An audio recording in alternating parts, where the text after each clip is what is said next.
السلام علیکم ورحمۃ اللہ وبرکاتہ۔ میرے معززین سامعین و حضرات، ایک واقعہ میرے ذہن میں آیا، میں نے کہا ساتھیوں سے عرض کر دوں۔ امام راضی رحمۃ اللہ علیہ ایک بہت بڑے امام گزرے ہیں، تو ان کے بارے میں آتا ہے کہ ان کو وفات کے وقت شیطان اس کے پاس آیا اور آ کر ان کو دلائل دینے لگا کہ اللہ وحدہ لا شریک نہیں ہے، اور امام راضی رحمۃ اللہ علیہ دلائل دینے لگے کہ اللہ وحدہ لا شریک ہے، اور شیطان دلائل کو رد کرتا رہا۔ اب یہ ان کا مکالمہ آپس میں چلتا رہا، حتیٰ کہ کافی سینکڑوں دلائل امام راضی رحمۃ اللہ علیہ نے دیے، لیکن شیطان ان کے تمام دلائل کو رد کرتا رہا۔ آخر جب وہ خود اس کشمکش میں مبتلا ہو گئے کہ شاید حضور صلی اللہ علیہ وسلم آخری نبی، اللہ تعالیٰ وحدہ لا شریک نہیں ہے، تو پھر ان کو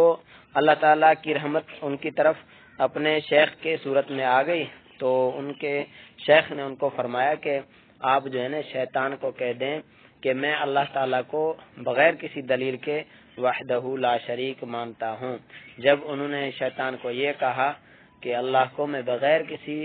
دلیل کے وحدہ لا شریک مانتا ہوں، تو وہ شیطان مردود پھر بھاگنے لگا۔ تو اب اس واقعے سے میں ایک نتیجہ اخذ کرنا چاہتا ہوں،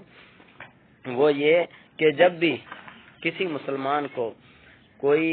دلیل دے کہ حضور صلی اللہ علیہ وسلم کے بعد کوئی آخری نبی ہے، یا کوئی دوسرا نبی بھی آ کر اپنی نبوت اور شریعت چلائے، تو اس کو بھی ہم یہی دلیل دیں گے کہ ہم بغیر کسی دلیل کے حضور صلی اللہ علیہ وسلم کو خاتم النبیین مانتے ہیں، کیونکہ جب اللہ تعالیٰ نے خود فرما دیا ما کان محمد ابا احد من رجالکم ولکن رسول اللہ و خاتم النبیین وکان اللہ بکل شیء علیما،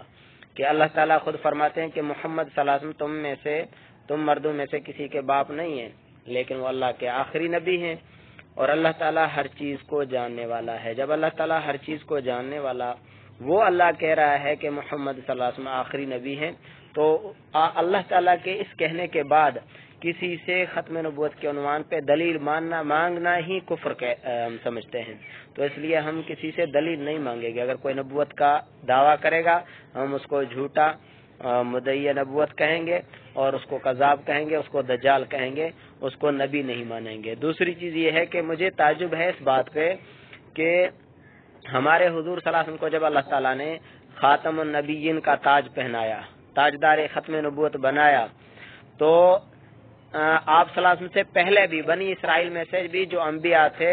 انہوں نے یہ خواہش کی کہ اللہ تعالیٰ ہمیں محمد صلی اللہ علیہ وسلم کی امت سے کرے، لیکن کسی نبی نے بھی یہ نہیں کہا کہ محمد صلی اللہ علیہ وسلم کے بعد مجھے نبی بنایا جائے۔ اور ان کو آپ صلی اللہ علیہ وسلم کے بعد جو نبی ہونے کا دعویٰ کر رہا ہے، اس پہ تعجب ہے کہ اس کو یہ جرت کیسے ہوئی کہ اس نے حضور صلی اللہ علیہ وسلم کی کرسی پر بیٹھنے کی کوشش کی، اور ختم نبوت کا تاج آپ صلی اللہ علیہ وسلم کے سر سے اتار کر اپنے سر پہ رکھنے کی اس نے کوشش کیسے کی۔ تو اس چیز پہ بڑا تعجب ہے کہ نہ ابو بکر نے جرت کی، نہ عمر نے جرت کی، نہ عثمان نے، علی نے، نہ کسی صحابی نے، نہ اہل بیت رضوان اللہ علیہم اجمعین میں سے کسی نے یہ جرت کی کہ آپ صلی اللہ علیہ وسلم کے بعد اپنے آپ کو نبی کہے۔ تمام انسانوں نے آپ صلی اللہ علیہ وسلم کی غلامی میں ہی اپنی کامیابی سمجھی، لیکن دوسرا اس دور میں کوئی اٹھ کے نبوت کا دعویٰ کرے تو اس پہ تعجب ہے، اس نے اتنی بڑی جرت کیسے کر لی کہ محمد صلی اللہ علیہ وسلم کے دامن چھیننے کی اس نے کوشش کی۔ ہم سے حضور صلی اللہ علیہ وسلم کا دامن کوئی نہیں چھین سکتا، ہم بغیر کسی دلیل کے حضور صلی اللہ علیہ وسلم کو خاتم النبیین مانتے ہیں، مانیں گے۔ آپ صلی اللہ علیہ وسلم کے بعد جو نبوت کا دعویٰ کرے گا، ہم اس کو جھوٹا، کذاب اور کافر سمجھیں گے، لیکن اس کو نبی نہیں مانیں گے۔ ہم تاجدار ختم نبوت صلی اللہ علیہ وسلم کے غلام ہیں، آقا کی غلامی کے لیے سب کچھ قربان ہے۔ السلام علیکم ورحمۃ اللہ وبرکاتہ۔